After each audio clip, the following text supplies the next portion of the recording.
Penyelenggaraan asesmen kompetensi yang dilakukan oleh LSP PT Vale meliputi tahapan-tahapan pendaftaran, konsultasi pra-asesmen, dan pelaksanaan asesmen. Pada tahap pendaftaran, pertama-tama karyawan yang hendak mengikuti asesmen atau disebut calon ACC meminta rekomendasi dari supervisor atau atasan di lokasi kerjanya. Rekomendasi tersebut kemudian diajukan melalui tempat uji kompetensi atau TUK LSP PT Vale di area kerja atau departemen di mana calon ACC tersebut bekerja. Langkah selanjutnya adalah ACC menerima penjelasan mengenai syarat pendaftaran, antara lain formulir APL 01, formulir APL 02, dan standar kompetensi yang diperoleh dari TUK. Formulir APL 01 adalah formulir yang berisi data pribadi calon ACC. Formulir APL 02 adalah formulir asesmen mandiri, sedangkan standar kompetensi adalah dokumen standar kompetensi dari unit kompetensi terkait. Pada formulir asesmen mandiri, calon ACC diminta untuk menilai secara mandiri kemampuan dirinya terhadap elemen-elemen dari unit kompetensi yang berpedoman kepada standar kompetensi, baik SKKNI atau standar kompetensi khusus PT Vale, serta menyediakan bukti pendukung yang menguatkan kompetensinya pada elemen tersebut. Langkah selanjutnya, calon ACC menyetorkan syarat pendaftaran, yakni formulir APL 01 dan APL 02 yang telah diisi, beserta lampiran bukti kompetensi ke kantor LSP PT Vale. Petugas LSP PT Vale akan menerima dan memeriksa kelengkapan serta kelayakan berkas pendaftaran. Calon ACC kemudian akan mendapatkan jadwal, lokasi, dan nama asesor untuk tahap selanjutnya, yakni konsultasi pra-asesmen. Pada hari dan lokasi yang telah ditetapkan, calon ACC menemui asesor untuk mengikuti konsultasi pra-asesmen. Pelaksanaan konsultasi pra-asesmen oleh asesor mengacu pada formulasi instruksi kerja konsultasi pra-asesmen atau IKAC 02. Asesor membuka konsultasi pra-asesmen dengan memberikan salam dan perkenalan, menempatkan ACC dalam kondisi yang kondusif, lalu menjelaskan dan mendiskusikan tujuan konsultasi pra-asesmen. Jadi pra-asesmen ini adalah untuk mempersiapkan Saudari Nirwati sebelum melakukan asesmen nantinya, mengkonfirmasi data-datanya dan mengecek segala sesuatu yang diperlukan dan melakukan persetujuan asesmen nantinya. Usai pembukaan, asesor mulai memeriksa formulir APL 01 milik ACC. Asesor menyesuaikan isi formulir tersebut dengan bukti-bukti yang dilampirkan untuk menilai apakah bukti-bukti tersebut telah relevan dan memenuhi kriteria valid, asli, terkini, dan memadai. Selanjutnya, merujuk pada hasil review, asesor melengkapi formulir APL 01 dengan rekomendasi yang menyatakan bahwa ACC layak atau tidak layak untuk melanjutkan ke tahap asesmen berikutnya. Formulir asesmen mandiri atau APL 02 yang telah diisi oleh ACC dan berkas lampiran bukti tidak langsung dicocokkan kesesuaiannya dengan bukti-bukti yang relevan dari pelatihan dan pekerjaan serta memenuhi kriteria bukti sesuai persyaratan, yaitu valid, asli, terkini, dan memadai. Merujuk hasil review formulir ini, asesor melengkapi formulir APL 02 dengan rekomendasi layak atau tidaknya ACC melanjutkan ke tahap asesmen berikutnya. Dari bukti-bukti pendukung yang dilampirkan, saya merekomendasikan saudari untuk asesmen lanjutnya. Pada tahapan selanjutnya, asesor menjelaskan proses asesmen sesuai dengan unit kompetensi yang akan diujikan yang berpedoman kepada standar kompetensi, baik SKKNI atau standar kompetensi khusus PT Vale, dan juga menjelaskan form POA 01.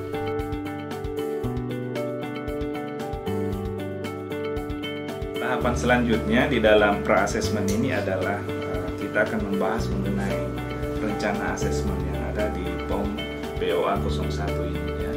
Hal pertama yang dijelaskan oleh asesor pada asesi adalah pendekatan asesmen yang terdiri dari tujuan asesmen, konteks asesmen, jalur dan pendekatan asesmen, strategi asesmen, dan acuan pembandingnya. Dilanjutkan kemudian dengan penjelasan mengenai rencana asesmen, yaitu mengenai bukti dan jenis bukti, metode asesmen, perangkat asesmen, dan penyiapan sumber daya yang terlibat dalam asesmen, misalnya peralatan, bahan, dan personel lain. Material yang dibutuhkan ada APD tadi untuk ketiganya, kemudian alatnya sendiri, dump trucknya, ruang wawancara, kemudian asesor kemudian mengidentifikasi dan menetapkan penyesuaian yang diperlukan terkait rencana asesmen, misalnya karakteristik asesi dan penyesuaian yang diperlukan, kebutuhan spesifik perusahaan dan penyesuaian yang diperlukan, dan pemenuhan prinsip asesmen atau VRFF serta aturan bukti valid, terkini, asli, dan memadai. Menginjak langkah berikutnya, asesor menjelaskan pengorganisasian asesmen, yaitu pengaturan sumber daya asesmen, pengaturan dukungan spesialis, pengaturan personil, dan rekaman serta laporan. Disusul kemudian penjelasan mengenai hal-hal yang terkait dengan tata tertib asesmen, aturan-aturan perusahaan, serta keselamatan kerja di tempat uji kompetensi. Namanya formulir banding asesmen. Nantinya bisa Anda gunakan jika nantinya Anda merasa hasil yang saya berikan tidak sesuai dengan kompetensi yang Anda miliki. Informasi terakhir yang disampaikan adalah konfirmasi jadwal asesmen dan tempat uji kompetensi. Setelah itu, asesor dan asesi menandatangani rencana asesmen atau form POA 01 dan formulir persetujuan asesmen. Asesor kemudian menutup konsultasi pra-asesmen dan memberikan salam.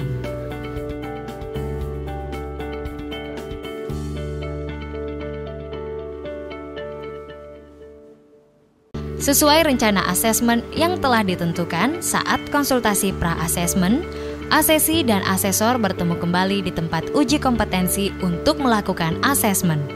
Pelaksanaan asesmen oleh asesor mengacu pada panduan yang ada pada formulir instruksi kerja pelaksanaan asesmen IKAC 05. Pengumpulan bukti-bukti asesmen antara lain dilakukan dengan metode berikut ini. Pertama, asesmen mandiri. Kedua, interview. Ketiga, observasi demonstrasi. Keempat, portofolio. Kelima, aktivitas praktik. Keenam, pemeriksaan produk sesuai kompetensi yang diujikan. Ketujuh, laporan orang lain. Metode lain yang lazim dipakai antara lain metode proyek, jurnal, studi kasus, simulasi, bermain peran, jawaban singkat, pilihan berganda, dan sebagainya. Saat membuka asesmen, asesor melakukan konfirmasi mengenai kesiapan asesi untuk menjalani asesmen. Selanjutnya, asesor mengkonfirmasi kembali detail rencana asesmen yang telah disepakati sebelumnya kepada asesi. Disusul kemudian pengumpulan bukti berkualitas terkait asesmen.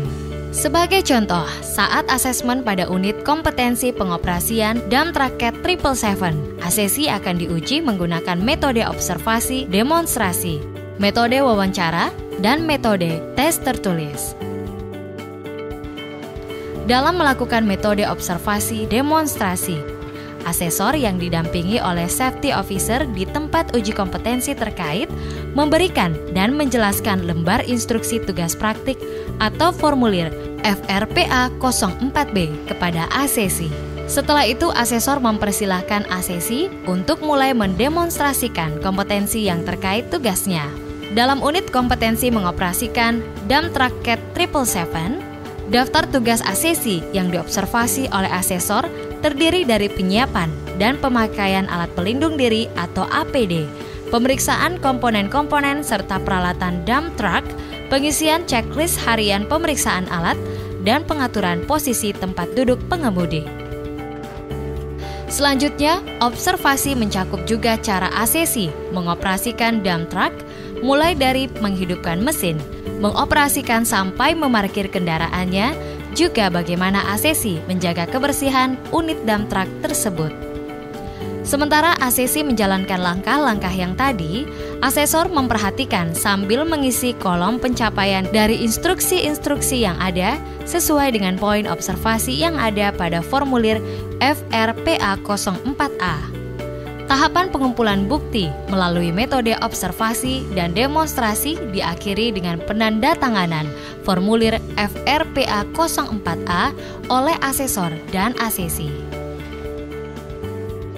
Pelaksanaan metode selanjutnya yaitu metode tes tertulis dan wawancara yang dilaksanakan di ruangan tertutup di tempat uji kompetensi. Kita akan masuk ke sesi selanjutnya yaitu tes tertulis.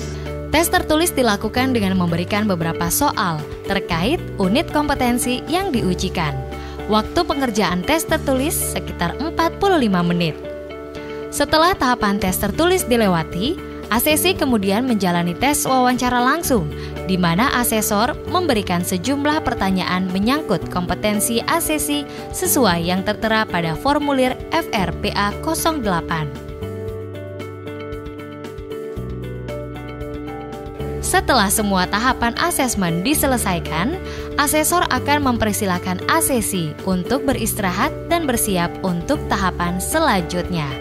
Pada tahap ini, asesor menyusun penilaian dan memutuskan apakah ACC sudah memenuhi kriteria kompeten, belum kompeten, atau penilaian lanjut pada setiap kriteria unjuk kerja dengan berpedoman pada kriteria bukti-bukti valid, asli, terkini, dan memadai dalam formulir ASC 01.